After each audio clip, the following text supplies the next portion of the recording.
တနတ်တွေအကုန်ကောင်းလေးယူ ဘက်ကတော်လိုက်ရ အေးဒီကျိုးပါလေဟိုကောင်တွေပြောတဲ့ဟာဒီကျိုးအေးဒီကျိုးထုတ်ပြရမှာဒီကျိုးအရင်ကောင်းလဲလား အဲ့မှာ6ထောက်ပြင်တာ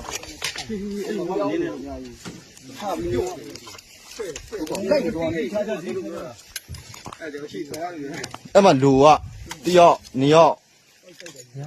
3ယောက်လေအများကြီးပါအဲ့ဒါ အဲ့မှာဟိုမှာကျိုးသူကခေါင်းနေဟိုမှာ ဒီမှာဒါပြောင်းတယ်ပြောင်းဖို့ဒီ အဲ့ဒီကြီးတွေဆိုတော့ မင်းကပေါက်နေတာအဲ့ဒါတွေပဲဒီမှာလောင်းဟိုမှာတလောင်းဒီကောင်နဲ့3လောင်းဒီကောင်တော့ကောက်သွားပြီ5လောင်း6လောင်း9လောင်း10လောင်း9လောင်း10လောင်း17လောင်း